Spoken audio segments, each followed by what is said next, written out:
La escuela de verano de la Universidad Nacional de San Juan va llegando a su fin. Y como cierre de este ciclo, los profesores realizan la fiesta del agua, en la cual los chicos, a través de diversas actividades, demuestran las nuevas habilidades adquiridas. La pileta principal del complejo El Palomar se convierte en un verdadero parque acuático, donde los pequeños se lucen ante sus papis, mostrando la evolución que han tenido a lo largo de toda la colonia. La idea de la fiesta del agua va a consistir en un parque acuático de diversiones, pero con el trasfondo de trabajar precisamente los derechos del niño. Van a estar implícitos en cada número, en cada pasada que van a realizar los chicos, tanto grupo 1, 2, 3, 4 y 5, con la ayuda del Deporte Aventura 6 y 7. Pero el mensaje que queremos transmitir y compartir son los derechos del chico, derecho a jugar, derecho a la vivienda, derecho al acompañamiento de los padres, a la educación, pero sobre todo el momento familiar. Si bien los papis en esta ocasión van a ser espectadores, compartir toda esa evolución, compartir todo ese mensaje, la carga emocional que tiene, porque como padre también me pongo en el lugar, ver a mi hija en el agua, es emocionante verla cómo va creciendo, se va desarrollando, y sobre todo la finalidad educativa que tiene la escuela de verano.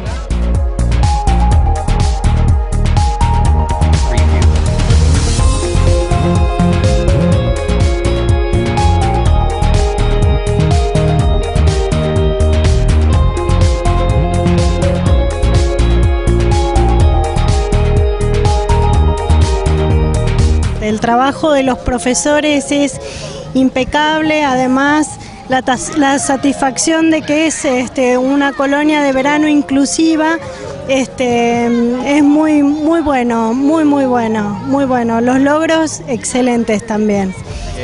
Muy pintoresca, los chicos se divierten, bueno, la pasan muy bien.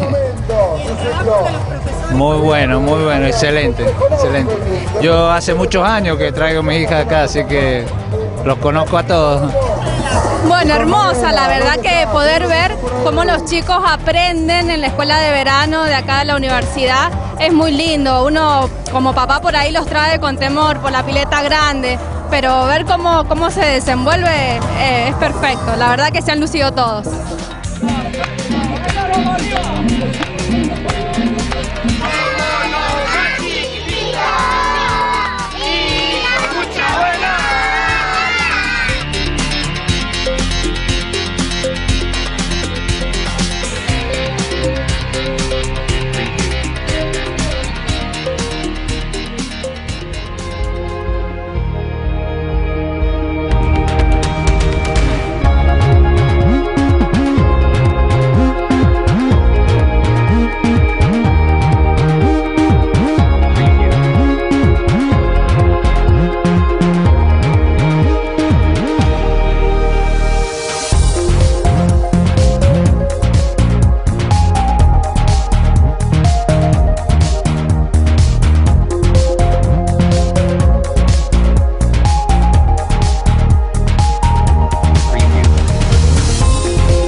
La Facultad de Ciencias Exactas, Físicas y Naturales convoca a inscripciones para el concurso público de títulos, antecedentes y oposición para cubrir el cargo de Director de Instituto de Informática, IDEI, de esta facultad.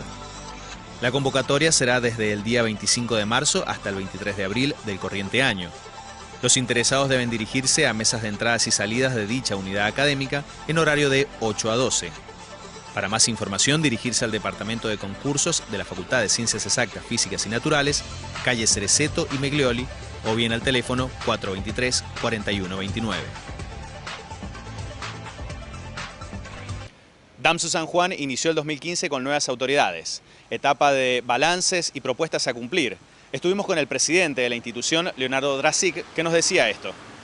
En general nosotros podemos decir que hemos encontrado a una obra social en excelentes condiciones. Siempre el DAMSU ha sido una obra social modelo en San Juan. Hemos visto la necesidad de repensar un montón de situaciones que tienen que ver con las prestaciones que reciben los afiliados de DAMSU, pero básicamente las condiciones y digamos económicas y de prestaciones que tiene Dansu son excelentes. Hemos advertido que necesitamos reordenar y generar nuevas propuestas para beneficiar fundamentalmente a los afiliados. Nosotros hemos elaborado una serie, en este digamos corto tiempo que llevamos a cargo de la gestión de Dansu, hemos elaborado un plan estratégico que fundamentalmente tiene que ver con las principales áreas de desarrollo que tiene Dansu, como lo que es consultorios propios, farmacia, los beneficios que Dansu ofrece a sus afiliados en cuanto a la atención de la salud y también en cuanto a la prevención de la salud que está relacionado con los planes preventivos. En ese plan estratégico hemos observado, hemos partido de un diagnóstico fundamentalmente, donde hemos hecho avances muy importantes, sobre todo con cuestiones que tienen que ver con la estructura de Dansu. Pensamos que es importante poner en marcha una serie de acciones que van a redundar obviamente en la mejor atención y en la mejor calidad de los servicios que presta Dansu. Entre las prestaciones más importantes de Dansu se destaca la de su farmacia. Este año se viene con nuevas modificaciones que Leonardo Dracic nos comentaba al respecto.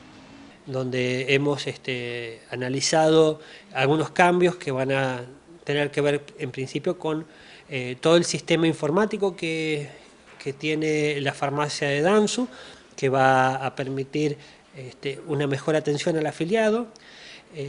Hemos elaborado también algunas propuestas para mejorar la atención en cuanto al tiempo de espera.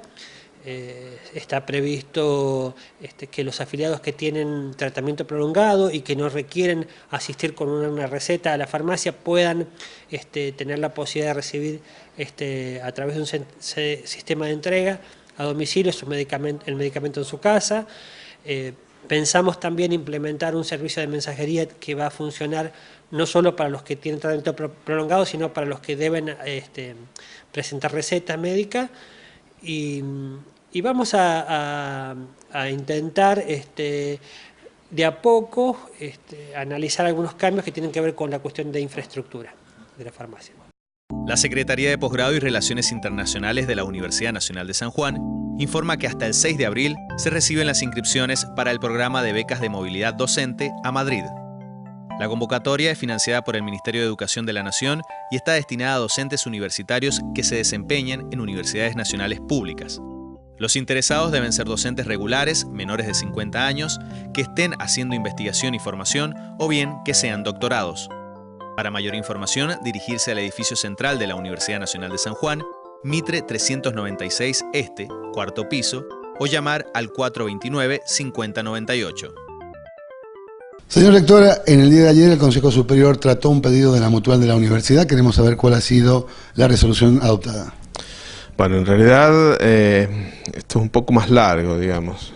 En realidad a nosotros a fines del año pasado nos ingresaron 2 embargos a los fondos que la universidad deposita a la Mutual por cuota societaria, que alcanzaban cerca de los 400.000 pesos, y esto hacía que la Mutual quedara, digamos, sin la posibilidad de pagar los sueldos o de hacer frente a algunas obligaciones que tenía con otra gente.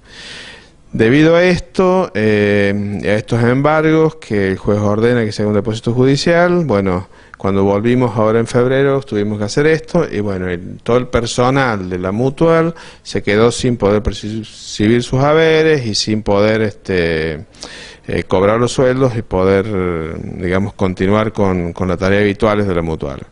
Debido a esto, bueno, la única alternativa viable que quedaba era ver si el Consejo Superior podía hacerle un préstamo a la Mutual para que pagara los sueldos y de esa forma lograr el oxígeno que necesita como para poder replantear un poco las cosas y ir hacia adelante. El Consejo Superior, bueno, después de un largo debate ayer a la tarde, decidió prestarle a la Mutual el dinero específico para cubrir esta necesidad que tiene en este momento, con un plazo de devolución que nos tendremos que juntar y veremos cómo se devuelve y en el tiempo que se devuelve. Pero la idea era darle una mano para ver si podemos que logren tener ese oxígeno que les hacía falta para seguir adelante. El problema es que hay otros embargos en curso que probablemente pueden ingresar y bueno, una serie de cosas que nosotros no podemos ir más allá que esto, simplemente este préstamo y por única vez, porque hay que considerar que cada vez que nosotros destinamos fondos de la universidad para hacer, en este caso para ayudar a la mutual, es algo que nosotros tenemos que dejar de hacer en el ámbito propio de la universidad, ¿no? ¿Cuál es el monto de los fondos? Cerca de 300.000 pesos, un poquito más. Casi un mes de aportes, digamos, de los socios.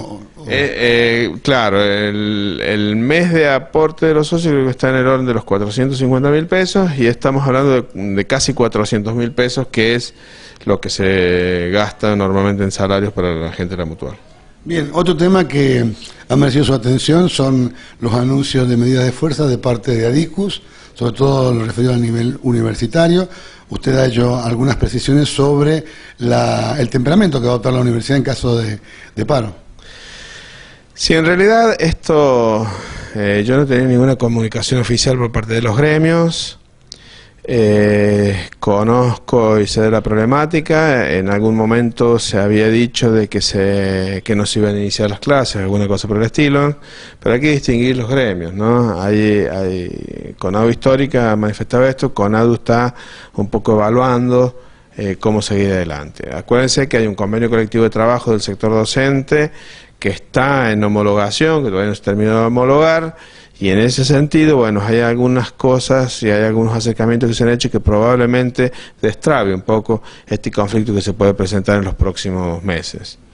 Al respecto, a mí me preguntaron si vamos a permitir los 36 días de paro del año pasado, y es lo que yo respondí que no, que me parecía que en esta oportunidad ya no lo íbamos a hacer de la misma forma, y que el tema de los salarios específicamente no dependía directamente de nosotros, sino que depende de la nación. Entonces, la única herramienta que nosotros tenemos para garantizar el servicio, para que no sea la variable de ajuste de los alumnos, era el descuento. En ese caso lo evaluaremos en ese momento y veremos si se produce un recrudecimiento de las medidas de fuerza, como fue el año pasado. Bueno, tendremos que adoptar esta medida, que es poco, que no me gusta, pero que no me dejan alternativa, lo tendré que hacer. Usted el lunes va a estar en Buenos Aires en la reunión del CIN y seguramente este tema se va a analizar en función de que el Ministerio de Educación está convocando a los gremios nacionales del sector. ¿Tiene alguna novedad, algún anticipo respecto de esto? Bueno, yo lo que conozco por trascendidos, por decirlo de alguna forma, es que habría dos alternativas posibles para el año. Una, que se adelante las paritarias, que no sean en julio como están pautadas, sino que se adelanten un poco, y otro, que se dé respuesta al sector a través de una deuda que quedó del año pasado de la jerarquización docente de un 3% del sueldo y probablemente la jerarquización que corresponde a este año, que es un 5% más. Entonces podríamos estar hablando de un 8% de aumento que le corresponde por convenio colectivo al sector docente previo a las paritarias. Esto probablemente destrabaría un poco el conflicto y podría estirar o llegar a junio para que se analicen las paritarias como está pautado.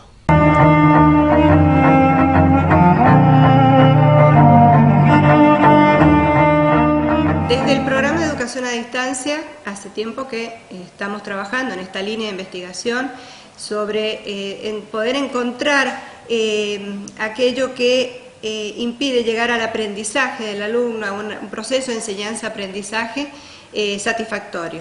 En esto encontramos que el componente actitudinal empezaba a ser un fuerte elemento a tener en cuenta. Y desde un grupo especialista que trabaja en la transdisciplinariedad fue que empezamos a ver la necesidad de abordar esta problemática desde esta visión, desde la transdisciplina. 3 conferencias y un taller de trabajo grupal fueron parte del programa de Un Diseño, que estuvo a cargo del equipo del programa de educación a distancia de la Facultad de Ciencias Exactas, Físicas y Naturales. Una jornada de articulación Universidad Nivel Medio sobre competencias actitudinales en el desarrollo del aprendizaje. La misma se enmarca en el proyecto de mejora de formación en Ciencias Exactas y Naturales de la escuela secundaria. Las 3 conferencias fueron sobre los siguientes temas. Una mirada a la realidad social y educativa actual, a cargo de Adriana De Luca y Liliana González. Transdisciplina como abordaje necesario para el desarrollo integral del ser humano, dificultades y posibilidades de afrontamiento del ser humano en el contexto actual, a cargo de Ana María Beltrán y Diana Sábalo. Y educación emocional y social para la construcción de aprendizajes en el contexto actual, a cargo de Susana Maurín. De lo que significa el estrés y la incidencia básica que tiene en nuestro equilibrio, desequilibrio como seres humanos. Nosotros no podemos, yo no podía hablar de estrés en la escuela, de estrés de los alumnos, si no focalizábamos la atención en nosotros como persona primero, para después poder compartirlo con el otro.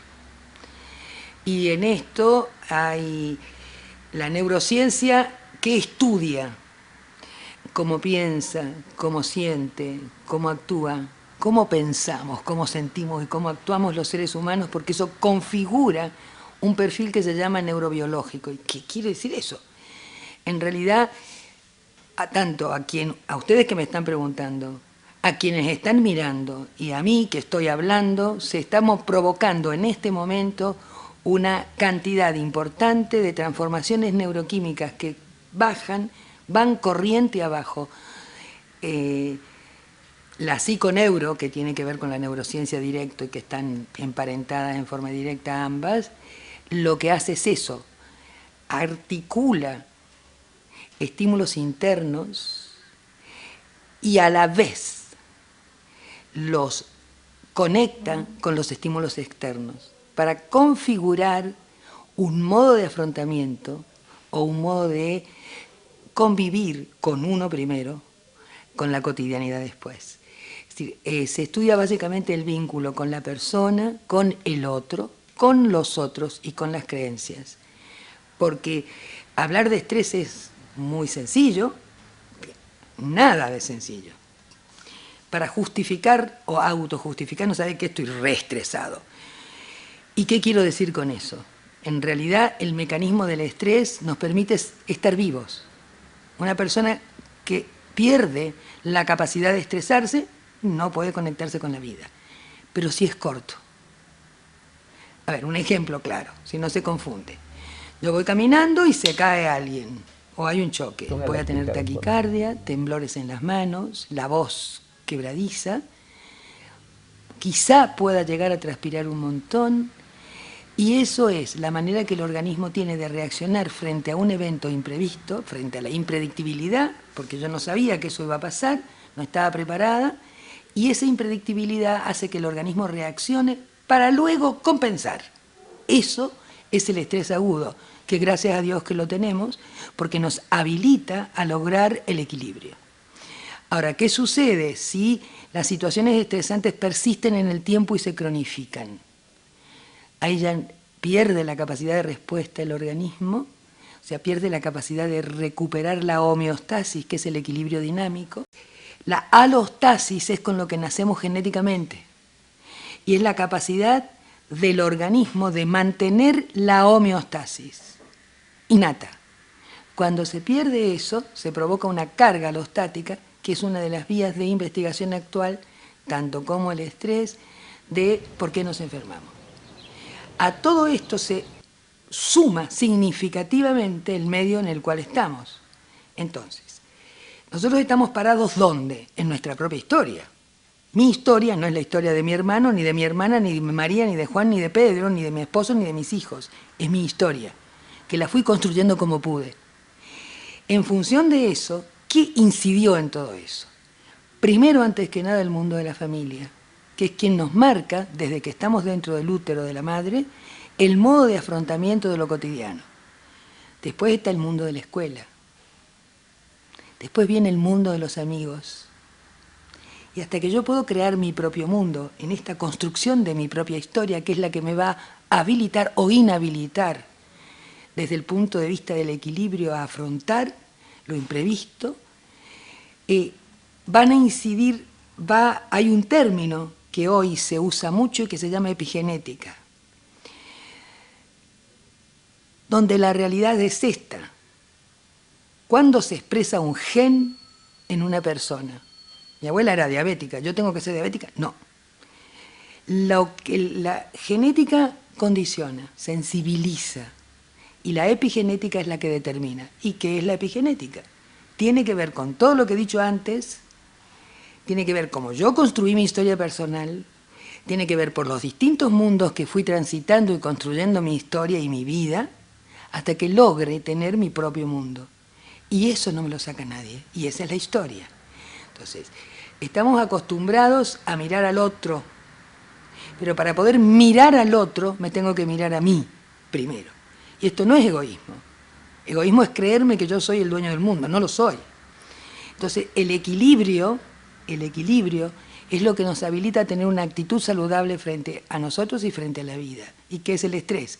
Esa homeostasis en riesgo es una carga alostática, es una epigenética adversa que hizo que construyera mi propia historia de un modo distinto y no saludable. Entonces, para terminar, ¿qué es la enfermedad? La enfermedad es una unidad que coexiste e interactúa.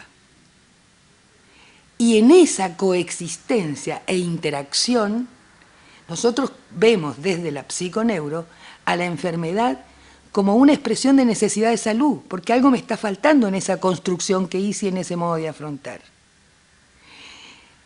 Pero, para lograr ese equilibrio dinámico, hay coautores. Coautores que facilitan el equilibrio y coautores que facilitan el desequilibrio. ¿El estrés qué es? Es la adaptación del individuo al medio. Y empieza en la etapa fetal. Una mamá, los estudios que hay del estrés en el feto son realmente importantes. Ojalá eso lo hubiésemos sabido antes. Hoy ya se sabe.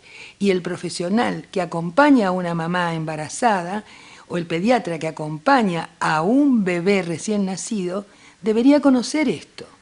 Porque es impresionante el estímulo que se provoca en ese feto, en esa vida que está creciendo dentro de otra vida, cuando la mamá está muy estresada, cuando la mamá tiene vínculos que no son saludables, genera una hormona que se llama cortisol y eso le atraviesa la barrera placentaria y le pasa al bebé. Por eso ahora, si ustedes miran, se utilizan recursos como la música, se indica acariciar, ponete en contacto de que el papá también ponga las manos en el abdomen de la madre. Es tratar de mostrar que no es unicausal, que nuestra vida es multicausal, que la enfermedad no es unicausal, que es multicausal, que la psicosomática no existe como patología. Nosotros somos seres pensantes, por lo tanto, ese desequilibrio de acuerdo a las circunstancias, a la epigenética, a la historia personal construida como se pudo, va a verse afectado en la mayor parte de los casos cuando no nos prestamos atención, cuando no consideramos que somos importantes para nosotros. No necesitamos ser importantes para los demás. Tenemos que ser importantes para nosotros. Y no es egoísmo. Egoísmo es una cosa totalmente distinta. Y si comprendemos que somos finitos, complejos, incompletos, y que vivimos al lado de otros seres finitos, complejos e incompletos, quizás podamos valorar, privilegiar el hecho de estar vivos y caminar la vida con dignidad. Porque si un paciente viene, yo te pongo un ejemplo de la especialidad que hago, un paciente viene con un bocio nodular, ajá, sí, muy bien, bárbaro. Lo primero que se ve es el nódulo, pero es lo último que aparece. Hay que comprender que ese nódulo es la expresión de un desequilibrio de mucho que comprende no menos de 7 eventos, que va desde el núcleo de la célula, de lo micro a lo macro, que es la expresión en el cuello del nódulo. Entonces, si nosotros seguimos, y en esto insisto, y por ahí me apasiono, pensando, y tener una gastritis porque está nervioso, a ver, porque está estresado, pero ¿qué hacemos con eso? Desde el modelo de la psiconeuro de la Universidad Favaloro que aprendimos nosotros, el modelo cognitivo-conductual, tiene 3 etapas. Una primera etapa que son los síntomas, es lo que yo siento. A ver, el médico no sabe lo que significa el dolor de cabeza para el paciente que lo presenta. Si no se puede afrontar esa primera etapa de lo que siento, se pasa a un segundo nivel que aparecen signos. Si no se compensa ese segundo nivel, se pasa a un tercer nivel donde hay alteraciones anatómicas y estructurales y aparece la enfermedad. Bien. ¿Qué tal un paciente que viene y dice, todo bien pero me siento mal, y andate a la psicóloga? No es andate a la psicóloga. Tenemos que aprender a saber, a internalizar que no podemos trabajar solos. No es despectivamente decirle al paciente andate a la psicóloga. Averigua qué pasa con su cortisol. Averigua qué pasa con otras hormonas que no se piden en la rutina. Averigua si a ese paciente no le falta una hormona que se llama serotonina, que es la que estabiliza el estado de ánimo. No es decirle andate a la psicóloga.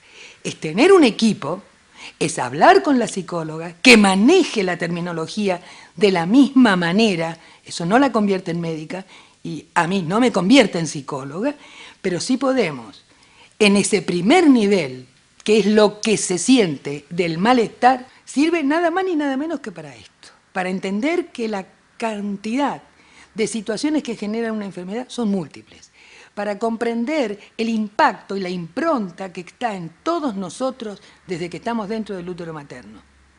Si no miramos eso y simplemente lo ponemos del otro lado del escritorio, nos da los síntomas, los descodificamos, le decimos, tomate esta pastillita o hacete 251.000 análisis que terminan saliendo bien y que terminan en muchos casos siendo iatrogénicos y haciendo daño porque el paciente deambula de un lado a otro sin tener respuesta. Entonces, ¿quién tiene valor? ¿Quién es lo más importante en una relación médica? El paciente es el protagonista, no es el médico. Mientras esa idea persista, sobre todo en la gente joven, la verdad que va a ser bastante difícil. El objetivo básico que tiene esto, y que lo tuvo Favaloro, que fue quien creó la maestría, era impagable ese hombre porque él lo vio. No va a haber posibilidades de rehumanizar la medicina, pero sí creo en la posibilidad de reflexionar y de pensarnos juntos, porque la identidad no te la da ser médico. La identidad es otra cosa mucho más profunda que esa. A ver, ¿cómo hacemos para intentar, porque no, repito, no puede ser un mandato, intentar tener una vida saludable? ¿Hay una receta de cocina? No. Pero ¿qué es lo que hace que este perfil neuroquímico que está dentro de nosotros, qué es lo que hace que se equilibre? Disfrutando.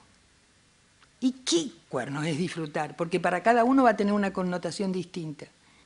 Salirse de la victimización y la queja, eso nos enferma muy mal. Como tampoco irse al otro extremo que es la soberbia, yo lo hago, no, eso también nos enferma y muy mal porque es lo mismo. Son las dos caras de la misma moneda, un extremo y el otro. Es decir, bueno, a ver, tengo que llevar a mis hijos a la escuela. ¿Lo puedo hacer o lo estoy haciendo por obligación? ¿Cómo negocio? ¿Con quién negocio? Conmigo negocio. Entonces, si lo hago, no me quejo, voy y lo disfruto.